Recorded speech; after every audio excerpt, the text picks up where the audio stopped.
Alright, this video is on a true relation of the Great Virginia Disastrum 1632, which is a 3-volume set. It's also available in a slipcase version, which is almost sold out. But when I saw a recent person asking advice about it, and nobody but me who replied had actually played in it or run it. I ran it. Took several months. So let's see what you get here. So there are 3 books and some extras that come in the slipcase version. So let's go with the books first. Okay. Here's volume 1. And Jamestown and Environs. And you might notice that I had to put a bunch of post-it notes in here to help me find stuff, because when you're running the game with 3 different books to look things up in, you need to be able to find things quickly. So let's take a look at what's in here. Okay, so here's the map. There's a map of the area where Jamestown is, a bigger map of Virginia and the area that the weird stuff's going on. Table of contents here. Okay, so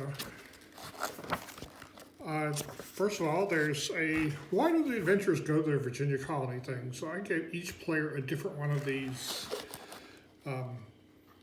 plot things to begin with, and as players' characters died, they didn't get new ones.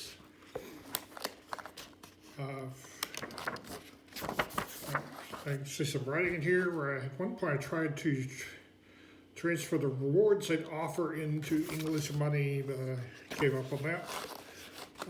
I think that giving actual coins and having rates of exchange would give more flavor, but the players are resistant to it, at least my players. So there's a Dr. Trefusis who shows up in a lot of the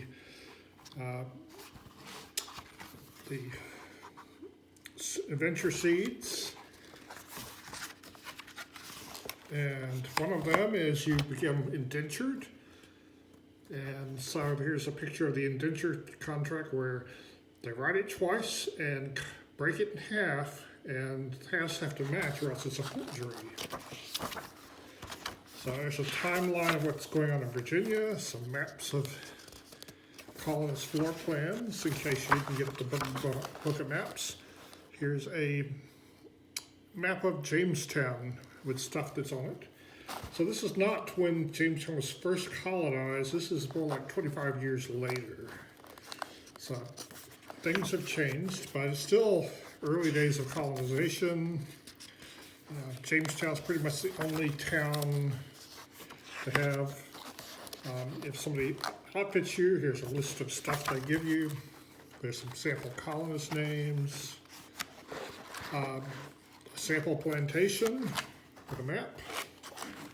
That's Trefusis' plantation, by the way. He shows up a lot. There's stuff on indigenous people and how to make indigenous player characters. So, and some sample maps of indigenous wigwams. I'm not sure if wigwam's the correct phrase for the Virginia native things.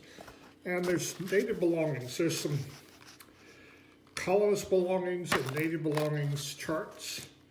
And for the initial characters, I let them equip characters like normal, but for later characters, they got 5 things off the indigenous colonist thing, and I might give them a weapon too. And that was it to start with. And if they were native, they get 5 things off the indigenous thing. A lot of these are food, so it's take the place of rations. Some of the stuff they might want to trade away. There are some sample Virginia NCPs. I had run Green Messiah before and encouraged the players to play a Reticenoid after we'd gotten going for a while, because it would fit real well with this setting. And some of these English things are not first level, they're like fifth level or so. Fourth or fifth level would have been good. The specialists and fighters would have been good things for people to copy if they wanted to play Ransinoid. So there's weird stuff going on here, and it gets even weirder in here. And this is that gray center. This is it. It gets weirder and weirder as you go further in.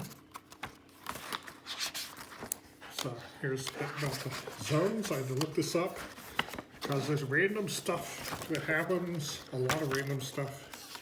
Random encounters. I didn't like the art style much, but a lot of my players did. So there's some random encounters. And some weird monsters.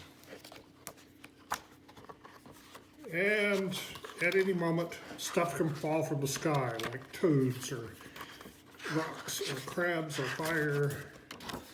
And there was also hazards that could happen at any moment. And the closer you got to the weird, the more likely this stuff was to happen. Yeah, I think this has gone long enough. I'm going to have to make a part 2.